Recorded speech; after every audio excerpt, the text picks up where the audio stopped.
जय श्री राधा रानी सरकार की, जय श्री कृष्ण भगवान की, जय वैशाख मास महत्म्य की। मंदिर श्री बंसी वाले महात्मा यूट्यूब चैनल की ओर से हम आप सभी भक्तों का हार्दिक अभिनंदन करते हैं। जैसा कि आप सभी जानते हैं कि वैशाख मास का पावन समय चल रहा है।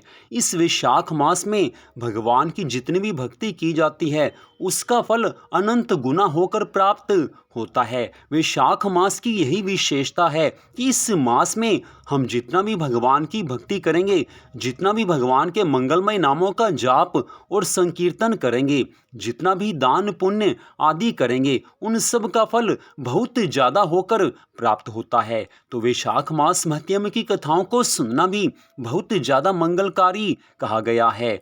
तो वैशाख मास महत्म्य के 12वें अध्याय की कथा आज हम आपको सुनाने जा रहे हैं, जो कि इस प्रकार है। राजा मैथिल आज श्रुतिदेव ब्राह्मण से कहने लगे हैं कि हे महाराज, आपने कामदेव की स्त्री रति का वर्णन किया और उसकी अक्षुण्य व्रत धारण करने की कथा भी आपने सुनाई है, जिसे मैंने सुना। आपने बड़ी कृपा की है। अब आप कृपा करके ये बतलाइए कि इस व्रत की विधि कौन सी है। मुझे इसके बारे में कुछ भी ज्ञात नहीं है।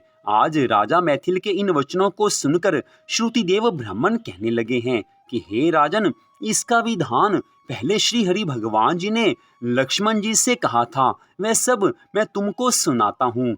इस व्रत के करने से श्री लक्ष्मीपति भगवान प्रसन्न हो जाते हैं। हे राजन, व्रत को पूरी श्रद्धा भावना से करना चाहिए, क्योंकि मनुष्य के मन में श्रद्धा भावना होगी तो भगवान कृपा अवश्य करते ही हैं। श्रावण मास के शुक्ल पक्ष की द्वितीया तिथि को इस व्रत को धारण करना चाहिए। चातुर्मास में हविष्यान्य भोजन करना चाहिए तथा श्री लक्ष्मी नारायण भगवान जी का प्रतिदिन पूरी श्रद्धा भावना से पूजन करना चाहिए। मन भगवान में लगाना चाहिए। यथाशक्ति दान पुण्य आदि का कार्य प्रतिदिन करना चाहिए। दान से भगवान संतुष्ट होते हैं, तो जैसी स्थिति परिस्थिति है उसी के अनुसार दान पुण्य का कार्य करना चाहिए। चातुर्मास्य व्यतीत होने पर भगवान की सुंदर सोने या चांदी की मनोहर मूर्ति बनावें। पीतांबर से उसको शोभायमान करें। सफेद पुष्प और सुगंधित द्रव्य आदि से उनका पूजन करें। पूजन में श्रद्धा भावना होगी तो भगवान की कृपा प्राप्त होती है। इसके पश्चात ब्राह्मणों को भोजन करवाना चाहिए। भोजन के पश्चात उनको दान आदि करना चाहिए। शय्या दान, वस्त्र दान, जूतों का दान, दक्षिणा इत्यादि से उनको संतुष्ट करें। ब्राह्मण और ब्राह्मणी दोनों को संग में भोजन करवाकर दक्षिणा देवें। इस प्रकार 4 मास तक भगवान का पूजन करें। मार्गशीर्ष आदि मासों में भी विधिवत उसी तरह भगवान का पूजन करें। ऐसे ही चैत्र से 4 मास तक श्री हरि विष्णु भगवान जी का पूरी श्रद्धा भावना से पूजन करें। जिनको सनकादिक ऋषिगण पूजते हैं उन भगवान की स्तुति करें और इस व्रत को आषाढ़ शुक्ला द्वितीया को समाप्त कर देवें। ओम नमो नारायणाय नमः इस मंत्र से हवन करें। चैत्र आदि मास में पुरुष सूक्त से हवन करें। मार्गशीर्ष आदि मास में विष्णु गायत्री नारायण विद्महे इस मंत्र से हवन करें। इतनी कथा सुनाकर श्रुतिदेव ब्राह्मण कहने लगे हैं कि हे राजन, यह व्रत मैंने तुमसे विस्तार पूर्वक कहा है। इसको करने मात्र से श्री जगन्नाथ भगवान प्रसन्न होते हैं और उनकी प्रसन्नता से सभी तरह के सुख, संपत्ति और आनंद की प्राप्ति होती है। संतान की वृद्धि होती है। हे राजन, जो मनुष्य इस व्रत को पूरी श्रद्धा भावना से करते हैं वो सदा भगवान के प्रिय होते हैं। हे राजन, शास्त्र वाणी है कि जो कोई भी मनुष्य भगवान की आज्ञा का पालन करता है भगवान उससे संतुष्ट हो जाते हैं।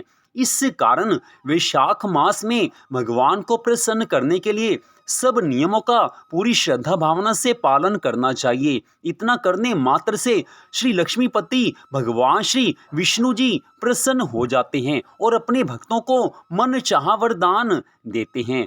जो मनुष्य वैशाख मास में पूरी श्रद्धा भावना से भगवान की पूजा आराधना करते हैं, भगवान की कथा सुनते हैं, तुलसी जी का पूजन करते हैं, सूर्य देव भगवान को प्रतिदिन जल अर्पित करते हैं, ऐसे मनुष्यों से भगवान सदा संतुष्ट रहते हैं और उनको मन चाहा वरदान देते हैं। भगवान अपने भक्तों पर सदा कृपा करने वाले हैं।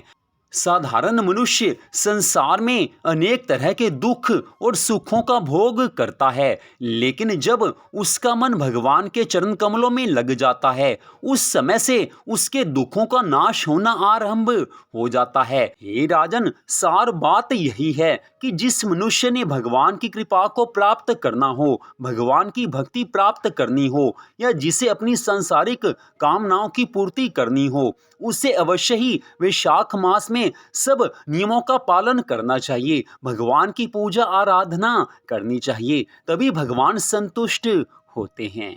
तो इस प्रकार विशाख मास महत्म्य के 12वें अध्याय की कथा का यहीं पर विश्राम होता है। आज की इस परम सुंदर कथा को सुनने के लिए आप सबका हार्दिक धन्यवाद। भगवान श्री राधा कृष्ण जी की, भगवान श्री लक्ष्मी नारायण जी की वैशाख मास महत्म्य की अनंत कृपा सदा आप सब पर, आपके परिवार पर बनी रहे, इसी मंगल कामना के साथ जय श्री राधा रानी सरकार की, जय श्री कृष्ण भगवान की, जय वैशाख मास महत्म्य की, जय जय श्री राधे, जय जय श्री राधे, जय जय श्री राधे श्याम।